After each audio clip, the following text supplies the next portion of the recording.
Bonjour à tous ceux qui regardent mes vidéos ou qui regardent celle-ci. Alors, suite à des compléments d'investigation, j'ai fait un petit peu à droite à gauche.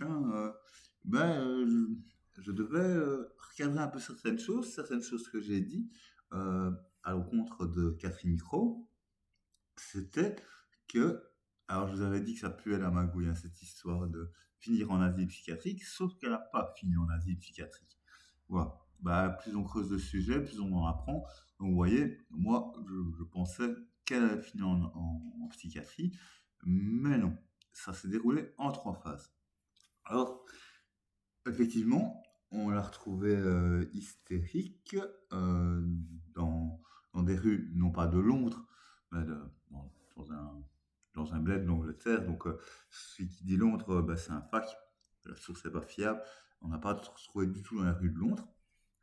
Et il se trouve qu'effectivement, alors à ce moment-là, quand on a, enfin, les gendarmes, je présume de l'époque, ou je crois que c'était les gendarmes, euh, l'ont vu dans cet état, elle a effectivement déclaré, mais en pleine crise d'hystérie, hein, elle était vraiment comme possédée. Donc, elle a déclaré qu'il y avait des milliers d'esprits en elle, et donc voilà, elle a été hospitalisée. Et c'est en étant hospitalisée que elle a dit que non, sa nudité était juste pour se rendre invisible. On n'en a pas dit plus. Et il se trouve que son état s'est très vite amélioré, mais que évidemment, elle a été décrédibilisée suite à cette histoire, hein. Voilà. Et voilà, décrédibilisée. Mais ce qui est intéressant, c'est que elle était en parfaite santé mentale. Et que c'est quand elle a publié son ouvrage que, je veux dire quasiment quelques jours après, elle s'est retrouvée dans cet état. Quand son ouvrage a été publié, elle a eu beaucoup de contacts avec des bases comme Alan Kardec, hein, le fondateur du spiritisme, même celui qui a livré le mode d'emploi. Hein, faut lire Alan Kardec, hein, parce que c'est vraiment le mode d'emploi du spiritisme de 500 pages. Et faut être costaud. Moi, je l'ai lu. Faut être costaud. Et ça ne prône pas du tout le Ouija, hein, croyez-moi. Maintenant, faut être vachement intéressé par le sujet parce que c'est pas un livre facile à lire, Alan Kardec. Mais c'est super intéressant. Mais c'est quand même une base. Donc, suite à la sortie de son livre, elle était en contact avec ces gens, aussi avec des, bah, des gens de l'occultisme, forcément. Et il faut savoir que euh, sa crise d'hystérie a très bien pu être déclenchée par un élément toxique.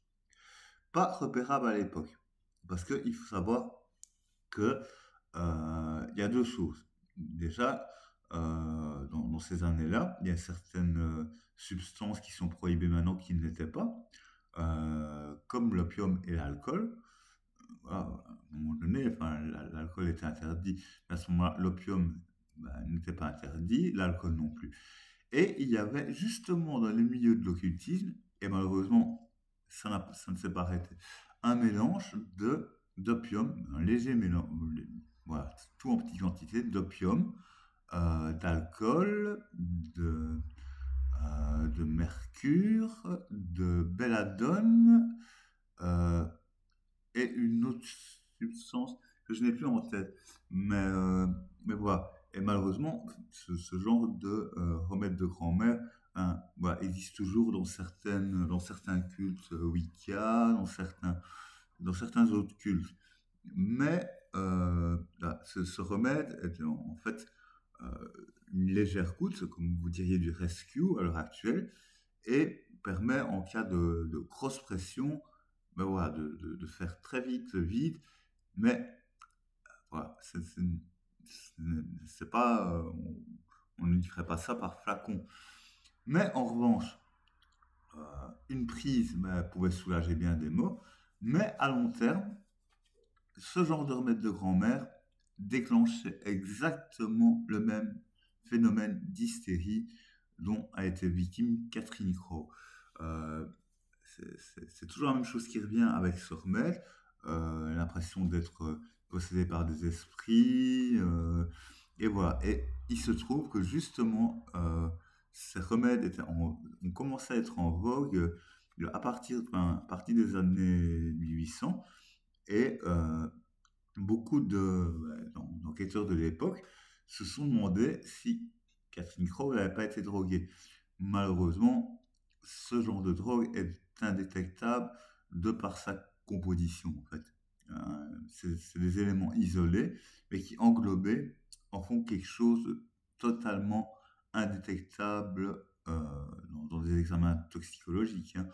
Euh, on a eu le cas en Belgique, malheureusement, d'une tristement, une tristement célèbre secte, dont je ne citerai pas le nom, parce que je ne suis pas ici pour diffamer ni blâmer qui que ce soit, mais dont, voilà, enfin, une jeune fille qui sortait de cette secte, ben, s'est rendue à la gendarmerie exactement dans le même état que Catherine Crowe, et évidemment, c'était une secte qui avait beaucoup de rapports avec je vais pas dire les clans, mais les réseaux de culte Wicca, hein, plutôt réservé aux femmes. La Wicca, c'est une religion voilà, enfin, relative aux femmes. Moi, j'ai une amie qui pratique, elle n'est pas du tout mauvaise, mais je sais que ce remède circule encore, et malheureusement, cette secte était beaucoup en contact avec des mouvements Wicca pas très recommandables. Et donc, voilà, euh, il est tout à fait possible de provoquer ce genre de crise d'hystérie tout en n'usant pas de drogue en vogue comme le LSD ou voilà, ce remède, hein, qui est, enfin, voilà, sur du long terme, provoque exactement les mêmes symptômes qu'une éventuelle possession, et des crises d'hystérie. Euh, voilà. C'est la technique parfaite aussi pour décrédibiliser évidemment une personne. Euh, voilà. C'est triste, mais c'est comme ça. Il y a des gens sans scrupules qui seraient prêts à n'importe quoi, et la décrédibilisation, bah, évidemment, c'est le moyen idéal. Et ce poison étant indétectable, ben voilà, il suffit de dire pas avec une personne, c'est inodore, ça n'a pas de goût. Donc malheureusement, ben voilà, ça se réduit dans beaucoup de sectes pour que la personne pense que le gourou a une emprise sur elle, notamment dans les sectes sataniques, hein, on va pas se mentir. Et c'est arrivé une fois, il n'y a pas si longtemps que ça en Belgique, où on a vraiment cru que la personne était possédée. Et c'était en fait ce remède qui date des années 1800 et qui est malheureusement indétectable. Maintenant, je pense qu'il l'est plus, mais ça reste très difficile, hein.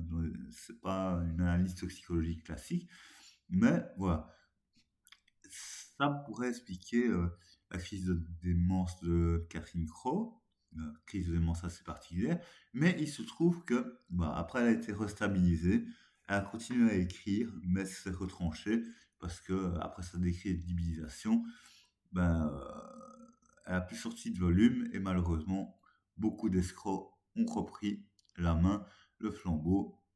Donc, vous savez ce que je pense des Warren, hein, voilà. Mais, euh, mais voilà. Voilà. Donc maintenant qu'on connaît la fin, hein, qu'on connaît que son travail, ben, voilà, et puis poser problème, je trouve que maintenant ça va être intéressant de s'intéresser à ses travaux. Donc là, je vous parle d'un peu de sa triste fin, donc je vais continuer les investigations parce que ça m'intrigue. Ouais, ça m'intrigue, je veux savoir qui elle a fréquenté, qui, ouais, ouais, je veux tout savoir. Mais on va s'intéresser vraiment à ses travaux maintenant. Ce qui va pas être facile, parce que ces travaux sont très peu disponibles en version française. En fait, ils sont pas du tout disponibles en version française, de par justement sa fin et sa décrédibilisation. Mais je vous promets que je vais me faire un plaisir de les traduire. Donc voilà, bisous!